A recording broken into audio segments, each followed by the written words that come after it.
Du côté de Niamey également, nous avons Abdul Razak Idrissa, confrère, journaliste travaillant donc pour une télévision nigérienne sur place. Il est en direct. Bonjour, cher confrère. Bonjour. Bienvenue sur Film Guinée et merci de répondre à nos questions. Talibé Barry. Bonjour, Merci beaucoup. bonjour Razak. Quelle est la situation qui prévaut présentement à Niamey Ce matin? Au lendemain donc de cette déclaration faite par des militaires qui annoncent donc le renversement du président Mohamed Bazoum.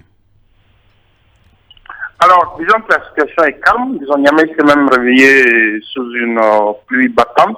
Très bien. On continue encore, la ville est assez calme. Au lendemain, donc, comme vous l'avez dit, de cette déclaration de ce groupe d'officiers qui annonce le renversement du régime du président Mohamed Bazoum.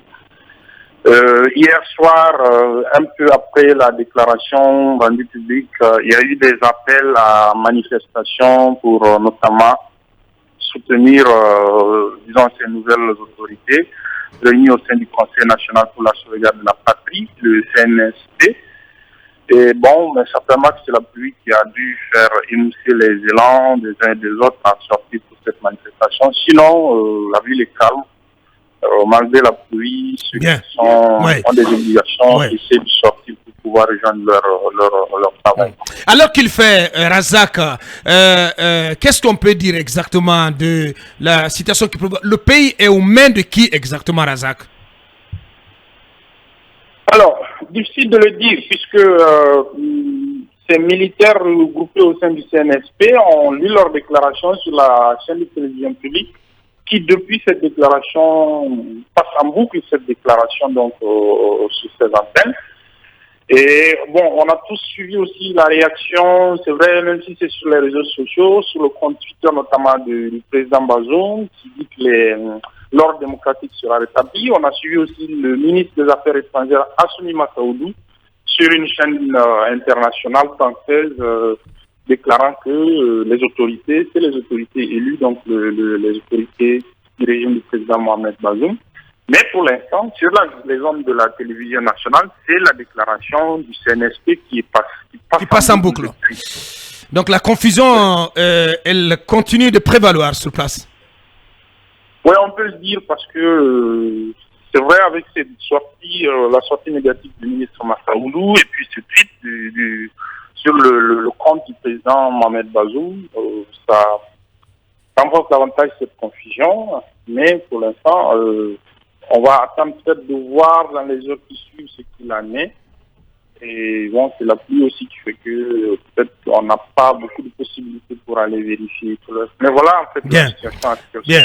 Lincoln, on va revenir sur ce qui s'est passé hier, sur les motivations de ce coup de force notamment. Oui, effectivement, la crise sécuritaire entre griffes dans le pays est la raison évoquée par les militaires. Mais on a vu hier de nombreuses populations nigériennes s'assembler autour de l'Assemblée nationale avec des slogans « On ne va pas accepter un coup d'État » et les gens même sont allés jusqu'aux abords de la présidence où ils ont été après peut-être dispersés par les coups des armes. Alors, dites-nous, est-ce que réellement les Nigériens sont déterminés à ne plus accepter un coup d'État?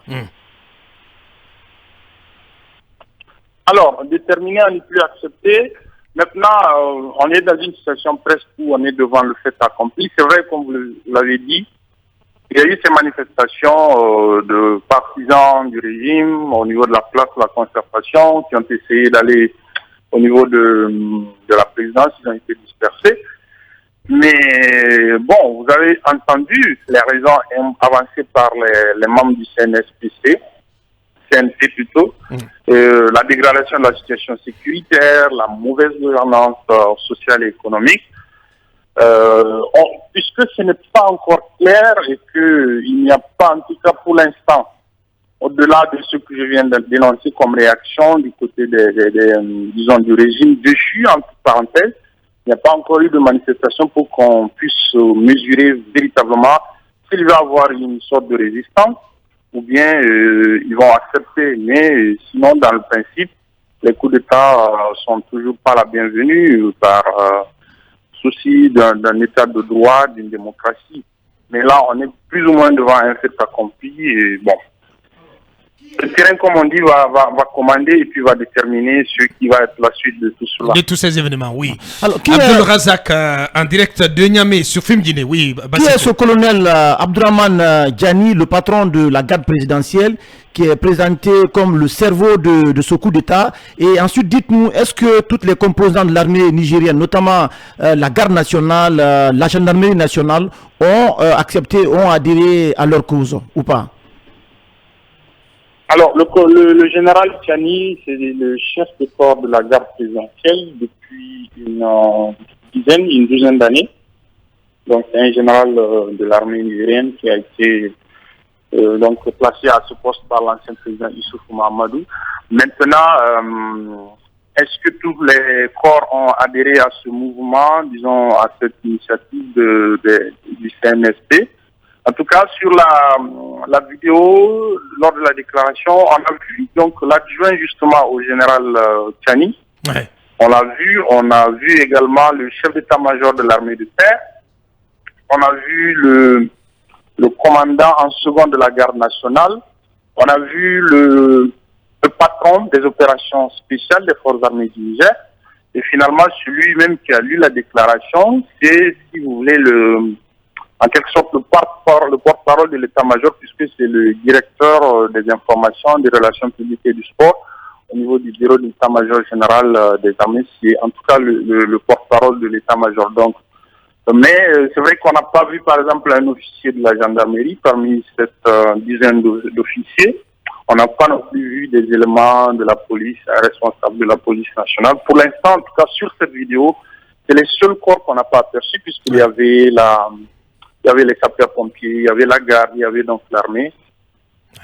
Donc, on voit bien que, voilà. En tout cas, l'état-major des forces armées nigériennes semble être impliqué dans ce coup de force. En tout cas, la déclaration a été lue par celui qui fait office de porte-parole au niveau de l'état-major général des armées. Bien. Manu, avant-dernière question. Puisqu'on parle encore de confusion sur le terrain, est-ce que au-delà du tweet donc sur le compte du président et puis donc la sortie du ministre des Affaires étrangères, concrètement pour ce qui est des institutions et du gouvernement, est-ce que celles mises en place par le président Mohamed Bazoum sont encore fonctionnelles, opérationnelles? À l'instant, c'est difficile de vérifier tout cela. On n'a pas vu ce qu'on peut par contre dire, même si ce n'est pas une institution étatique, c'est vraiment le regroupement des partis politiques qui ont soutenu le président Bazoum lors de l'élection. Ils ont rendu public une déclaration un tout petit peu avant que la déclaration du CNSP ne soit diffusée sur la télévision. Ils ont fait une déclaration rejetant le coup d'État, demandant à la population de sortir et de manifester contre donc, cette prise de pouvoir par les armes. Mais les autres institutions, par exemple l'Assemblée nationale, on n'a pas vu de déclaration, et puis on ne sait pas, puisqu'actuellement de toute façon elle n'est pas en session, on ne sait pas si elle est fonctionnelle ou pas. Et puis bon, le Premier ministre actuellement il est en déplacement, il n'est pas là. C'est même à ce titre d'ailleurs que le ministre des Affaires étrangères a parlé en tant que Premier ministre par intérim. Il avait d'abord fait un tweet sur sa page, sur son compte Twitter, avant d'intervenir sur donc, cette chaîne française. Et donc voilà, pour l'instant, en tout cas, les membres du CNSP disent que toutes les institutions de la République sont suspendues. Bien. Abdul Razak Idrissa, journaliste nigérien en direct. Dernière question à lui, Mamadouri. Alors, chers confrères, vous avez dit tout à l'heure que la déclaration des membres du CNSP a été donc lue sur la télévision nationale, elle passe en boucle. Alors qu'à un moment donné, hier, on disait qu'il y a des forces loyalistes qui étaient déjà allées devant la chaîne nationale et donc qui s'y étaient positionnés pour empêcher l'arrivée des mutins, pour prendre donc la télé. Le contrôle de l'arme. Est-ce que ça veut dire justement que ils se sont plutôt, si vous voulez, ajoutés aux mutins désormais, ou est-ce qu'ils ont dû se frayer du chemin? Deuxièmement, Patrice Talon était annoncé au compte de la CEDEAO. Est-ce qu'on a une idée sur l'heure à laquelle il devra arriver aujourd'hui à Niamey? A-t-on une idée globalement de ce que prévoit de faire la CEDEAO pour peut-être essayer de trouver un dénouement à cette crise? Non, déjà sur l'arrivée de Patrice Talon, je crois que ça va un peu compliqué. Vous savez, dans la déclaration hier, le CNSP a décidé de fermer les frontières. Donc, ça va être un peu difficile pour les avions d'atterrir. Sauf, bon, vous savez, en ce genre de situation, il y a des dérogations. Mais pour l'instant, nous, en tout cas, on n'a pas la confirmation de l'arrivée du président Benoît Patrice Talon. Maintenant, sur le fait qu'hier, des éléments dits loyalistes se soient positionnés à la devanture de la télévision nationale, c'est vrai, mais après, je crois qu'ils ont replié. Parce qu'en vérité, ce qui n'est pas dit aussi, c'est que depuis hier matin, la garde présidentielle qui a détenu le président et sa famille au niveau de la résidence présidentielle, elle n'a fait aucune action à l'extérieur pour aller contrôler la télévision ou aller. En tout cas, ils sont restés au sein du palais présidentiel pendant toute la journée d'hier. Et c'est vrai qu'on a aperçu donc ces éléments, si vous voulez, c'est des éléments de la force Al-Mahou qui intervient à la frontière du Mali. Mais c'est des éléments quand même des opérations spéciales. Et lorsqu'on aperçoit dans le groupe des officiers qui a lu la déclaration le commandant des forces spéciales, on se dit peut-être que c'était aussi stratégique, c'était une sorte de diversion. En tout cas, ça c'est des hypothèses qu'on avance. Mais ils sont allés devant la télévision nationale, après ils ont replié, et puis ensuite ils sont repartis. Enfin, d'autres sont repartis pour lire la déclaration finalement là-bas.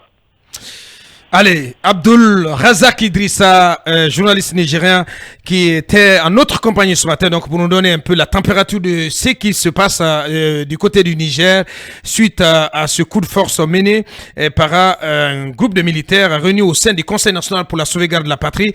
Grand merci à vous, chers confrères.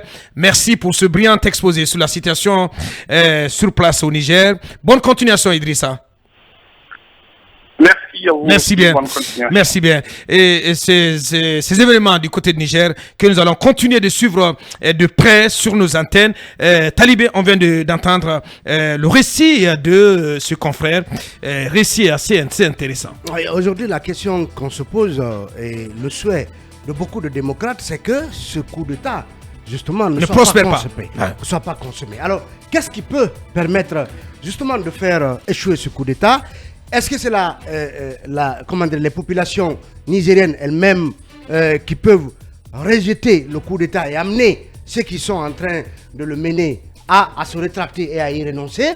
Ou est-ce que c'est la communauté internationale à Bakar à travers la CEDEAO par exemple? En tout cas, la déclaration faite par ces militaires hier, il y a un passage qui n'a pas échappé à l'opinion quand ils demandent à tous les partenaires de ne pas s'ingérer. Alors, ça s'adresse à qui?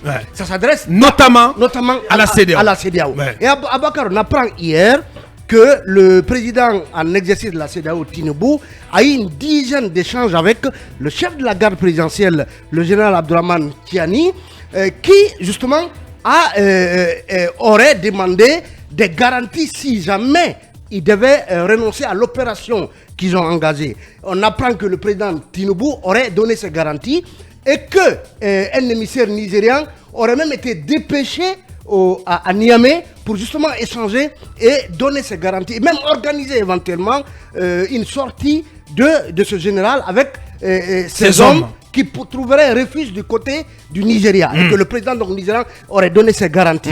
Et c'est sur ces entrefaites que le président nigérien lui-même a été surpris par cette déclaration faite par ces militaires. Mais surtout, c'est une déclaration, sur laquelle, en tout cas, quand on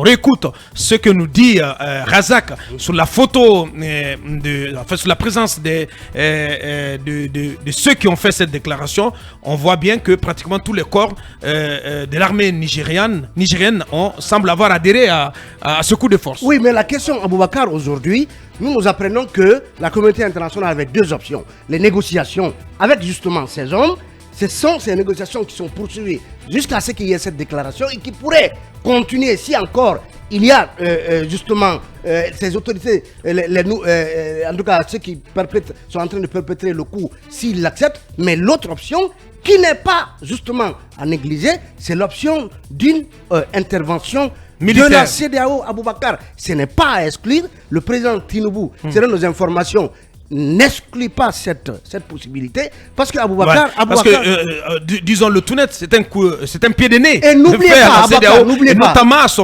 son nouveau président en exercice. N'oubliez pas, Aboubacar, que la France et les États-Unis ont leur base militaire justement au Niger dans le cadre des opérations dans le Sahel contre le terrorisme. Bien. Donc aujourd'hui, quelques semaines après le sommet de la CEDEAO, où on a crié à ces bases militaires, ces forces étrangères ne peuvent pas bouger comme ça sans un mandat de l'ONU, de la communauté internationale, ou du Conseil de sécurité. Il faut une résolution. Ils ont des moyens d'implication qui ne consistent pas à déployer des militaires, mais leur collaboration peut justement aider à fragiliser la situation. Aboubacar, je termine en disant que ce coup d'État ne doit pas prospérer. Il faut qu'ils y renoncent.